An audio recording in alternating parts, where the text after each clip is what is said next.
Hello and welcome friends. In this video, my name is Vishnu and you all are watching me on Vishnu Roy YouTube channel. तो आज हम जाने जा रहे हैं कि क्या डिफरेंस होता है बिफोर और इन फ्रंट ऑफ में। हम जानेंगे इन दोनों के डिफरेंस को एक डिटेल में। और एक बात हमने अपनी पिछली वीडियो में बता रखा है कि क्या डिफरेंस होता है बिफोर और अगो में, और अगर आपने अभी तक वो नहीं देख रखा है तो फिर आप वो देख सकते हैं। तो and you will get that note the link of that video in the description. Now without wasting time let's get start this video. तो चलिए स्टार्ट करते हैं इस वीडियो को मीनिंग जानते हुए बिफोर और इन फ्रंट ऑफ की। तो हिंदी लैंग्वेज में बिफोर और इन फ्रंट ऑफ को हम के सामने के सेंस में भी यूज करते हैं। अब हिंदी जानने के बाद चलिए जानते हैं कि इन्हें यूज कैसे किया जाता है। तो let's start with before. Before को कैसे यूज किया जाता है? बिफोर का यूज हम सामने के सेंस में तब करते हैं जब हम किसी के सामने फेस टू फेस इंटरेक्ट करते हैं, किसी के सामने फेस टू फेस बात करते हैं। तो इस सिचुएशन में हम सामने के सेंस के लिए बिफोर वर्ड का यूज करेंगे। जैसे एग्जाम्पल के लिए मैं आपके सामने पढ़ा रहा हूं, मैं आपसे बात कर रहा हूं, तो यहां पर सामने के लिए हम बिफोर वर्ड का यूज करेंगे, ना कि इन फ्रंट ऑफ का। चलिए कुछ एग्जाम्पल्स के थ्रू जानते हैं कि बिफोर का यूज कैसे होगा। तो ये कुछ एग्जांपल्स हैं रिलेटेड टू बिफोर। चलिए जानते हैं और रीड करते हैं और समझते हैं इन्हें।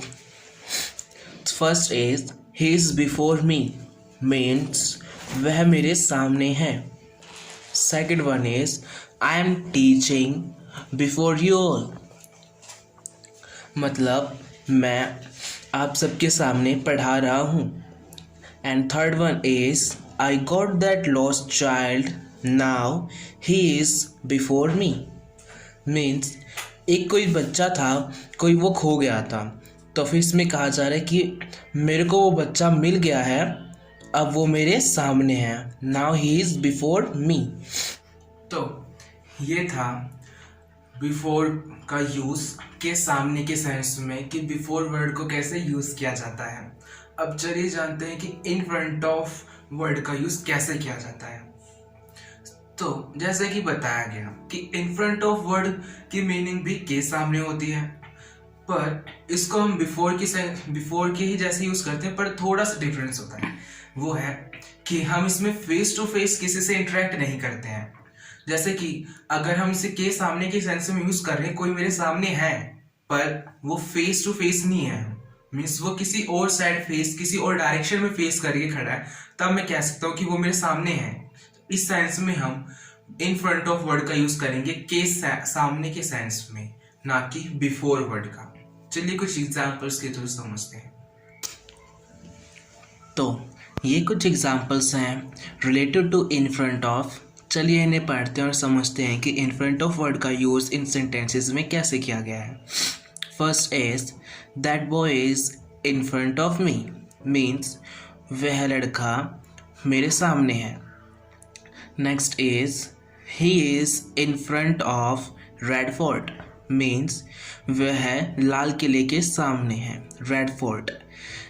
Third one is I got that lost child, now he is in front of me, means एक लड़का था जो खो गया था, अब वो मिल गया है, अब वो है उसके सामने है। तो ये था use in front of word का। एक और यूज होता है बिफोर का, जब हम बताते हैं कि कोई काम किसी वस्तु या किसी व्यक्ति से पहले हो, means when something happens before someone or something। चलिए कुछ एग्जांपल्स के थ्रू समझते हैं कि क्या है। तो फर्स्ट है I reach there before you, means मैं वहाँ पहुँचा तुमसे पहले। अब यहाँ पे देख सकते हैं कि ये वर्ड सेंटेंस पास्ट का है, पर हम यहाँ पर अगो वर्ड का यूज़ नहीं करेंगे, क्योंकि अगो वर्ड का यूज़ हम तब करते हैं जब किसी सेंटेंस में एक स्पेसिफिक टाइम भी दिया गया होता है, पर यहाँ पे कोई टाइम नहीं है, इसलिए हम यहाँ पर अगो का यूज़ ना करके बिफोर वर्ड का यूज़ करेंगे। अब सेकंड वर्ड सेंटेंस है can I sing before you, means क्या मैं तुमसे पहले गाना गा सकता हूँ। Third one is I want to go to Mumbai before them, means कोई ग्रुप है जो मुंबई जाना चाहता है, पर आप बोल रहे हैं इस सेंटेंस में कि I want to go to Mumbai before them, कि मैं उनसे पहले मुंबई जाना चाहता हूँ। तो ये था एक नया यूज बिफोर वर्ड का पहले के सेंस में। अब मेरे ख्याल से आपको एक कंफ्यूजन तो जरूर होगी कि हमें ये कैसे पता चले कि कोई व्यक्ति कोई इंसान कब यूज कर रहा है बिफोर वर्ड का, कि सामने के सेंस में यूज कर रहा है या फिर पहले के सेंस में यूज कर रहा है। तो ये तो डिपेंड्स करता है अकॉर्डिंग टू सिचुएशन। आपको सिचुएशन के अकॉर्डिंग समझना पड़ेगा कि बिफोर वर्ड का यूज कोई किसी बिफोर पहले की सेंस में यूज कर रहा है या फिर के सामने की सेंस में यूज कर रहा है। जैसे can I run before you, एक ये सेंटेंस है। अब क्या आप ये सोचकर थोड़ा बताएंगे कि इस सेंटेंस में बिफोर वर्ड का यूज पहले की सेंस में हो रहा है या फिर के सामने की सेंस में यूज हो रहा है। सिंपल सा है ना। Can I run before you means क्या मैं तुमसे पहले दौड़ सकता हूँ। अब इसमें के सामने की सेंस तो आएगी नहीं, जैसे कि अगर हम बोले can I run before you means अगर कोई दौड़ रहा है तो उसके सामने फेस करके कोई थोड़ा ना दौड़ेगा, उससे पहले की दौड़ने की बात की जा रही होगी। तो ऐसे ही हमें अकॉर्डिंग टू सिचुएशन समझना पड़ेगा कि बिफोर वर्ड का यूज कब पहले की सेंस में हो रहा है और कब के सामने की सेंस में हो रहा है। So it was all about this and I wish you would like this video, and if you liked, so please like and share this video and subscribe my channel. I will see you soon with a new video. For till time, bye bye.